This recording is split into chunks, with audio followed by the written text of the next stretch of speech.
నమస్తే, నేను Yogita. Welcome to Satyagrahi. Russia Ukraine యుద్ధంలో కీలక పరిణామం. ఈజీగా యుద్ధం గెలుస్తుందనుకున్న రష్యాకు భారీ షాక్ తగిలింది. దాదాపు యుద్ధంలో ఓడిపోయే స్టేజ్కి వచ్చేసింది. ఇప్పుడు యుద్ధం చేయలేక, యుద్ధం నుంచి తప్పుకోలేక అష్ట కష్టాలు పడుతోంది. స్వయంగా రష్యా అధ్యక్షుడు పుతినే తమ దేశం కష్టాల్లో ఉందని ఒప్పుకున్నారంటే వారు ఏ స్టేజ్లో ఉన్నారో అర్థం చేసుకోవచ్చు. ఉక్రెయిన్ కీలకమైన క్రిమియా ప్రాంతాన్ని కూడా స్వాధీనం చేసుకోబోతున్నట్లు తెలుస్తోంది. అసలు రష్యాను ఓడించే శక్తి ఉక్రెయిన్కు ఎలా వచ్చింది? రష్యా ఎందుకు బలహీనపడింది? ఈ యుద్ధం ఎప్పుడు ముగిసే అవకాశం ఉంది? ఈ స్టోరీలో ఫుల్ డీటెయిల్స్ చూద్దాం. రష్యాలో ఇప్పుడు ఎలాంటి సిచ్యువేషన్ ఉందో మీకు కళ్లకు కట్టినట్లు వివరిస్తా. స్టోరీ ఫుల్ ఇంట్రెస్టింగ్ గా ఉండబోతోంది, అస్సలు మిస్ అవ్వకండి. అది 2022 ఫిబ్రవరి 24. ప్రపంచ చరిత్రలో ఒక కీలకమైన రోజు. ప్రపంచంలోనే అత్యంత శక్తివంతమైన సైన్యాల్లో ఒకటైన రష్యా తన పొరుగు దేశం ఉక్రెయిన్పై దండ యాత్రకు దిగింది. అప్పట్లో ప్రపంచవ్యాప్తంగా ఉన్న సైనిక నిపుణులు, మేధావులు అందరూ దాదాపు ఒకే మాట చెప్పారు: 24 గంటల్లో ఉక్రెయిన్ను ఓడించి రష్యా దాన్ని లొంగదీసుకుంటుంది అని అభిప్రాయపడ్డారు. కానీ కథ అడ్డం తిరిగింది. సరిగ్గా 4 సంవత్సరాల 4 నెలల 18 రోజుల తర్వాత ఇవాళ రష్యా తీవ్రంగా దెబ్బతిన్న స్థితిలో నిలిచింది. యుద్ధం మొదలైన ఈ 4 ఏళ్ల కాలంలో మొదటిసారి రష్యా అధ్యక్షుడు వ్లాదిమిర్ పుతిన్ తమ దేశం కష్టాల్లో ఉందని బహిరంగంగానే ఒప్పుకున్నారు. యుద్ధం ప్రారంభమైన మొదటి నెలలోనే రష్యా తన ప్రతాపం చూపించింది. 2022 ఫిబ్రవరి మార్చి నాటికి ఉక్రెయిన్ భూభాగంలో దాదాపు 25%, అంటే సుమారు 1,52,000 చదరపు కిలోమీటర్ల భూమిని రష్యా సైన్యం ఆక్రమించుకుంది. అప్పట్లో రష్యా విజయం ఖాయమనుకున్నారంతా. కానీ institute for the study of war నివేదిక ప్రకారం ఉక్రెయిన్ సైన్యం నెమ్మదిగా పుంజుకుంది. పశ్చిమ దేశాల సాయంతో, వారందించిన ఆయుధాలతో రష్యా దళాలను వెనక్కి నెట్టడం ప్రారంభించింది. ఫలితంగా నాడు 1,52,000 చదరపు కిలోమీటర్లు ఆక్రమించిన రష్యా ఇప్పుడు కేవలం 1,18,000 చదరపు కిలోమీటర్ల ఉక్రెయిన్ భూభాగానికే పరిమితమైంది. అంటే ఆక్రమించిన దాంట్లో చాలా భాగాన్ని రష్యా కోల్పోవాల్సి వచ్చింది. ఇది జస్ట్ స్టార్టింగే. తర్వాత ఏం జరిగిందో చెప్తా వినండి. ఈ యుద్ధంలో రష్యాకు తగిలిన అతిపెద్ద దెబ్బ భారీగా సైన్యాన్ని కోల్పోవడం.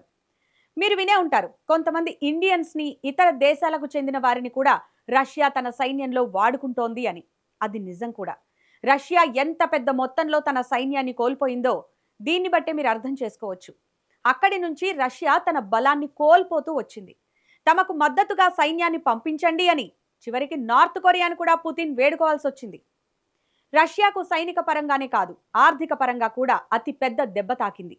ప్రపంచంలోనే 3వ అతిపెద్ద చమురు ఉత్పత్తిదారు, 2వ అతిపెద్ద ముడి చమురు ఎగుమతిదారు అయిన రష్యాలో ఇవాళ విచిత్రమైన పరిస్థితులు నెలకొన్నాయి. రష్యా అంతటా పెట్రోల్ బంకుల వద్ద భారీ క్యూలు కనిపిస్తున్నాయి. దీనికి కారణం ఉక్రెయిన్ పక్కా వ్యూహంతో చేసిన ఖచ్చితత్వపు డ్రోన్ దాడులు. రష్యాలోని చమురు శుద్ధి కర్మాగారాలను టార్గెట్ చేస్తూ ఉక్రెయిన్ వరుస దాడులు చేసింది. దీనివల్ల రష్యాలో ఇంధన ఉత్పత్తి పడిపోయింది. ఏ దేశమైతే ప్రపంచానికి చమురును ఎగుమతి చేస్తుందో అదే రష్యా ఇప్పుడు నెలకు ఏకంగా 4 లక్షల మెట్రిక్ టన్నుల పెట్రోల్ను ఇతర దేశాల నుంచి దిగుమతి చేసుకోవాల్సిన దుస్థితికి చేరింది. ఇక ఈ యుద్ధంలో అత్యంత వ్యూహాత్మకమైన ప్రాంతం క్రిమియా. 27,000 చదరపు కిలోమీటర్ల విస్తీర్ణం కలిగిన ఈ క్రిమియాను రష్యా 2014లోనే ఉక్రెయిన్ నుంచి బలవంతంగా స్వాధీనం చేసుకుంది. అంటే యుద్ధం ప్రారంభం కావడానికి 8 ఏళ్ల ముందే ఉక్రెయిన్పై పైచేయి సాధించింది రష్యా. అసలు క్రిమియా ప్రాంతం ఎందుకింత కీలకమో ఇప్పుడు చూద్దాం. భౌగోళికంగా చూస్తే క్రిమియా చుట్టూ నీరే ఉంటుంది. దీని ఉత్తర భాగంలో ఉక్రెయిన్ను కలిపే కేవలం 5 నుంచి 7 కిలోమీటర్ల ఇరుకైన భూభాగం మాత్రమే ఉంది. అంటే ఉక్రెయిన్పై దాడి చేయడానికి, దాన్ని కంట్రోల్లోకి తెచ్చుకోవడానికి రష్యాకు క్రిమియా చాలా కీలకం అన్నమాట.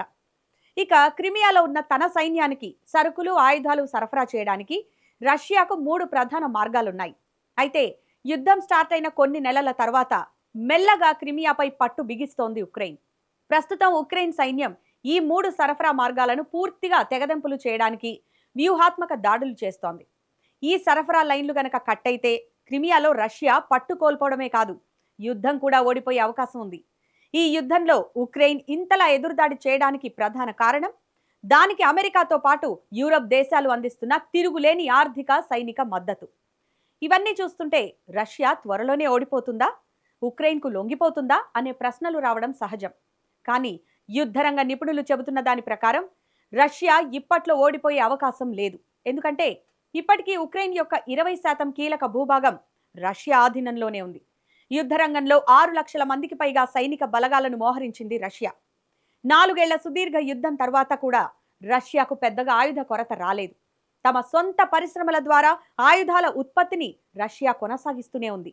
అంతేకాదు, అన్నిటికంటే ముఖ్యంగా ప్రపంచంలోనే అతిపెద్ద అణ్వస్త్ర ఆయుధాగారం వ్లాదిమిర్ పుతిన్ చేతిలో ఉంది. కాబట్టి రష్యాను పూర్తిగా ఓడించడం అంత సులువు కాదు. ఏది ఏమైనా 24 గంటల్లో ముగుస్తుంది అనుకున్న యుద్ధం 4 ఏళ్లు దాటినా సాగుతూనే ఉంది. ఉక్రెయిన్ చిన్న దేశమే కావచ్చు, కానీ పశ్చిమ దేశాల అండతో అది రష్యా లాంటి సూపర్ పవర్ కు ముచ్చమటలు పట్టిస్తోంది. ఇంధన సంక్షోభం, పెట్రోల్ దిగుమతులు, క్రిమియా ముట్టడి లాంటి పరిణామాలు రష్యాను కష్టాల్లోకి నెట్టాయి. మరి ఈ యుద్ధం ఎటువైపు దారితీస్తుంది? పుతిన్ తదుపరి అడుగేంటి అన్నది ఉత్కంఠగా మారింది. ఈ యుద్ధం ఎటువైపు దారితీస్తుందన్నది చూడాల్సిందే. ఇక ఈ వీడియోపై మీ అభిప్రాయం ఏంటి? ఈ వీడియో కింద కామెంట్ సెక్షన్లో తప్పకుండా మాకు తెలియజేయండి. అలాగే వీడియో నచ్చితే లైక్ చేయండి, షేర్ చేయండి. ఇలాంటి మరిన్ని ఇంట్రెస్టింగ్ అప్డేట్స్ కోసం మా ఛానల్ని ఇప్పుడే సబ్స్క్రైబ్ చేసుకోండి. Thanks for watching.